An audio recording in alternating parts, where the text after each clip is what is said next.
नमस्कार, मी अनुराग काळे, कृषी विज्ञान केंद्र खरपुडी जालना। आज आपण कापसाचा जो प्लॉट आहे 3 बाय अर्धा म्हणजे 90 इंटू 15 सेंटीमीटर ह्या प्लॉटमध्ये उभा आहेत। आणि ह्या प्लॉटमध्ये जर तुम्ही आपण आत गेलात तर तुम्हाला लक्षात येईल की प्रत्येक झाडावर साधारणतः 20 बोंड तरी लागलेले आहेत। आणि आपलं मॅथमॅटिक्स असं आहे, जर सगळ्या गोष्टी कॉन्स्टंट असल्या म्हणजे कोणत्याही म्हणजे निसर्गाचा कोणत्याही आपत्ती नसो किंवा कोणताही पाऊस जास्त नाही हे नसलं तर एक झाडावर 20 बोंड असले आपले आणि आपण एक बोंडाचं वजन जर 5 ग्राम धरलं तर 100 ग्राम कापूस तुम्हाला एक झाडावर भेटणार आहे।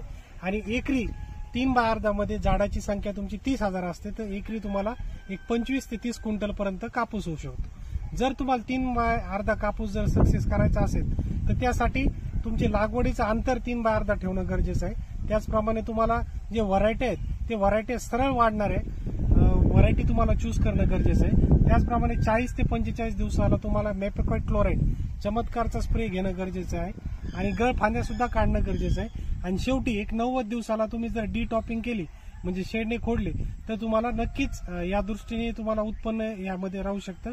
आणि नवीन तंत्रज्ञान आहे सघन कापूस लागवड, त्यामुळे शेतकरी मित्रांनो हे जर तुम्ही कापूस 3 बाय अर्धाची लागवड अंमलात आणली तर तुमचं उत्पन्न यामध्ये वाढू शकतं। नमस्कार, मी अनुराग काळे, कृषी विज्ञान केंद्र खरपुडी जालना। आज आपण कापसाचा जो प्लॉट आहे 3 बाय अर्धा म्हणजे 90 इंटू 15 सेंटीमीटर ह्या प्लॉटमध्ये उभा आहेत। आणि ह्या प्लॉटमध्ये जर तुम्ही आपण आत गेलात तर तुम्हाला लक्षात येईल की प्रत्येक झाडावर साधारणतः 20 बोंड तरी लागलेले आहेत। आणि आपलं मॅथमॅटिक्स असं आहे, जर सगळ्या गोष्टी कॉन्स्टंट असल्या म्हणजे कोणत्याही म्हणजे निसर्गाचा कोणत्याही आपत्ती नसो किंवा कोणताही पाऊस जास्त नाही हे नसलं तर एक झाडावर 20 बोंड असले आपले आणि आपण एक बोंडाचं वजन जर 5 ग्राम धरलं तर 100 ग्राम कापूस तुम्हाला एक झाडावर भेटणार आहे।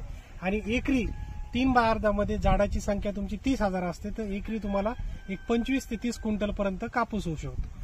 जर तुम्हाला 3 बाय अर्धा कापूस जर सक्सेस करायचा असेल तर त्यासाठी तुमचे लागवडीचं अंतर 3 बाय अर्धा ठेवणं गरजेचं आहे। त्याचप्रमाणे तुम्हाला जे व्हरायटी आहेत ते व्हरायटी सरळ वाढणारे व्हरायटी तुम्हाला चूज करणं गरजेचं आहे। त्याचप्रमाणे 40 ते 45 दिवसाला तुम्हाला मेपेक्वाइट क्लोराइड चमत्कारचा स्प्रे घेणं गरजेचं आहे आणि गळ फांद्या सुद्धा काढणं गरजेचं आहे। आणि शेवटी एक 90 दिवसाला तुम्ही जर डी टॉपिंग केली म्हणजे शेडने खोडले तर तुम्हाला नक्कीच या दृष्टीने तुम्हाला उत्पन्न यामध्ये राहू शकतं।